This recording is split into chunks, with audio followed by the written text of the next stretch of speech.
Arts, Quarter 1, Module 2, Western Classical Art Traditions, Part 2, Representative Artworks and Artists from Greek and Roman Periods.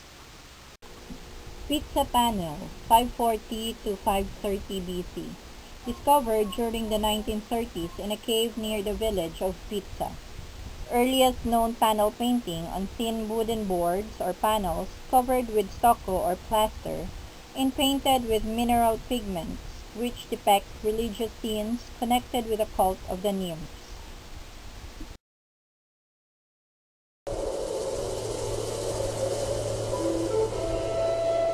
Οι ξύλινοι πίνακες αυτοί ήταν καλυμμένοι με στόκο και ζωγραφίστηκαν με μεταλλικές χρουστικές ουσίες χρησιμοποιώντας 8 χρώματα, καθώς ο πιο καλοδιατηρημένος πίνακας δείχνει καθαρά μια θρησκευτική εορτή, ίσως από μια ολόκληρη οικογένεια, προς τιμήν των νυμφών. Και αυτοί οι πίνακες είναι τα αρχαιότερα ποτέ δείγματα έγχρωμης ζωγραφικής. Judgment of Paris, 575 to 550 BC. Painted on an amphora, black figure pottery from Attica which display the veneration of gods and heroes and their representation of myths. Tomb of the Diver, built in 470 BC and was found by the Italian archaeologist Mario Napoli on June 3, 1968 in Campania, southern Italy. It is a grave made of 5 local limestone slabs, forming the 4 lateral walls and the roof, and slabs carefully bonded with plaster considered as only example of Greek painting with figured scenes.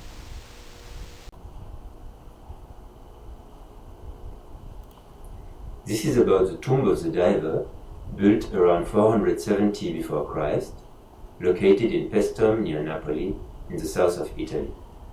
According to Holloway, it is, I quote, the only example of Greek painting with figured scenes dating from the Orientalizing, archaic or classical periods to survive in its entirety. Among the thousands of Greek tombs known from this time, roughly 700 to 400 before Christ, this is the only one to have been decorated with frescoes of human subjects. End of quote. The one shown here is the tomb's ceiling fresco, the 4 others being on the walls. One major interest of this painting is in its possible symbolism related to death, time, and the cycles of life. If you count the blocks building the vertical part of the diving tower, you'll get the number 24. The number 24 has been used successively by the ancient Egyptians and later by the ancient Greeks to divide the day, while the idea of hours of equal length was introduced by ancient Greeks. The painting could depict death as the act of jumping off time, symbolized by the 24 blocks evoking the 24 hours of a day. Death is the ultimate decay stage of the body due to time. Once off the body, time loses its grasp on the individual, assuming the individual is not limited to the physical body. The picture could also suggest that being alive is a higher state than being dead, and that death is fluid, unstable like water. Birth comes out of an analog fluid state in the mother's womb, and the circle is completed. The plants could symbolize the cycle of the seasons, in which there is the return of what had lately died. It should also be noted that the trees have both 7 and branches. 7 is an important number to the human being, for example, with his 7 chakras, or the 7 days of the week.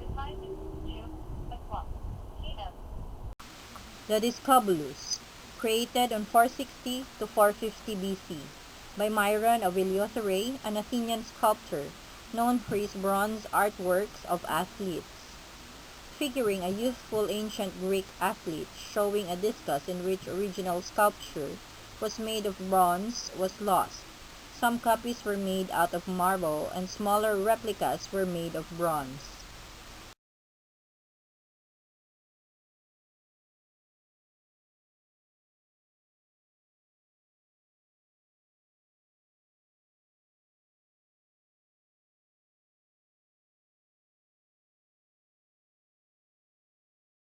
Greek sculptures, bronze or marble, are frozen.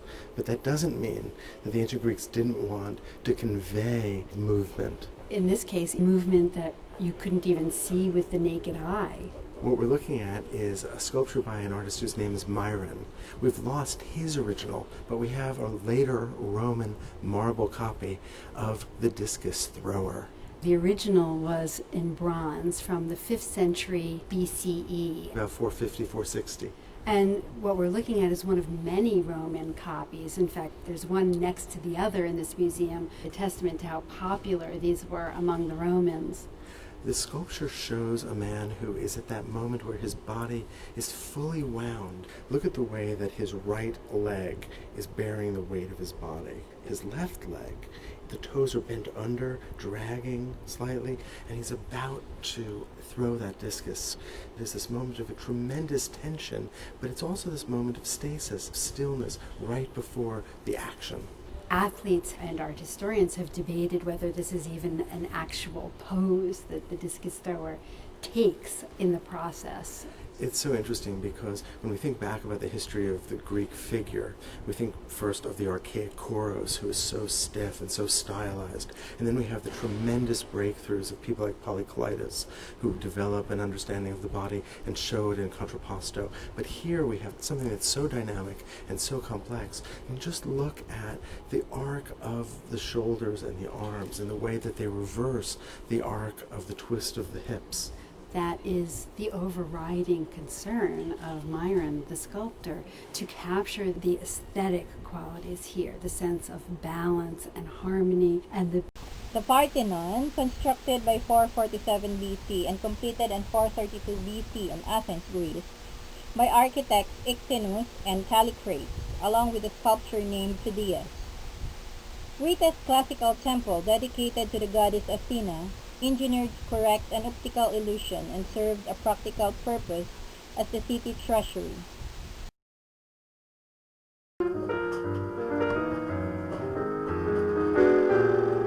We're looking at the Parthenon. This is a huge marble temple to the goddess Athena. We're on the top of a rocky outcropping in the city of Athens, very high up, overlooking the city, overlooking the Aegean Sea. Now, Athens was just one of many Greek city-states, and almost every one had an acropolis, that is, had a fortified hill within its city, because these were warring states. But in the 5th century, Athens was the most powerful city-state, and that's the period that the Parthenon dates to. And this precinct became a sacred one rather than a defensive one. This building has had tremendous influence, not only because it becomes the symbol of the birth of democracy, but also because of its extraordinary architectural refinement. The period when this was built in the 5th century is considered the high classical moment, and for so much of Western history, we have measured our later achievements against this perfection. It's hard not to recognize so many buildings in the West. And there's certainly an association, especially to buildings in Washington, D.C., and that's not a coincidence. Because this is the birth. Head of Alexander, 100 BC. Mosaic illustrates a battle in which Alexander charges the Persian king Darius in the Battle of Issus. Vesuvius. The Alexander mosaic shows Alexander the Great in battle against Darius, either at the Battle of Issus or at Gaugamela. The scene depicts Alexander on horseback, spear in hand, pursuing his enemies across the battlefield. And then we see Darius looking longingly back at his foe, his charioteer whipping his horses as fast as he can to escape the battlefield. However, Alexander has a calm expression on his face as he hunts his foe, and even though the figure isn't central to the scene, he somehow commands it in what is effectively the victory scene of this particular battle. The unknown artist shows the emotions of the battlefield in exquisite detail. From the horseman trying to control his steed, to the fallen Persian looking woefully into his reflection in his own shield. And then the sheer terror in Darius's horses as they're spun round across the battlefield.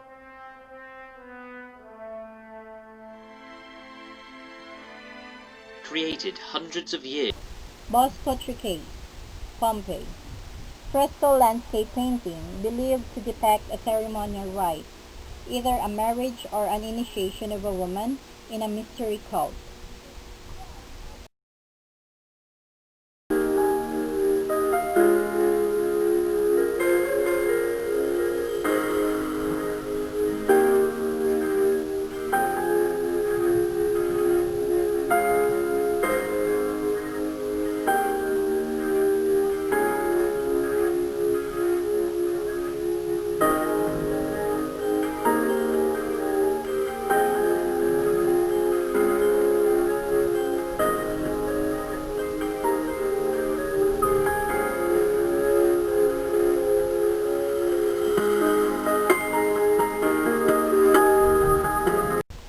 The Portonacio sarcophagus, carved in marble and used for the burial of Roman general involved in the campaign of Marcus Aurelius, which depicts battle scenes between Romans and Germans.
Sarcophagus from Cerveteri, late 6th century BC, made of terracotta showing a husband and wife reclining comfortably as if they were on a couch. Have been modeled as a complete object, and then most likely when it had begun to dry, what potters call the leather hard stage, it's likely that the artist would have burnished the object, that is, smoothed it with a hard surface to create a glossy sheen. Then it would have been cut in half, but likely because the object is so large it might not have fit in the kiln, and so this would have been fired in 4 pieces, both the lid and the base on both sides. So we mentioned the way that the figure's arms are outstretched and the way the figures move into our space.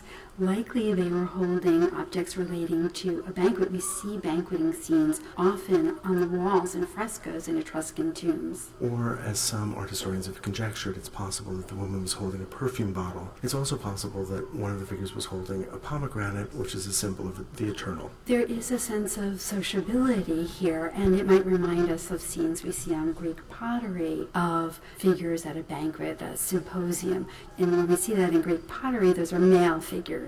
But here we have a couple. He's got his arm around her.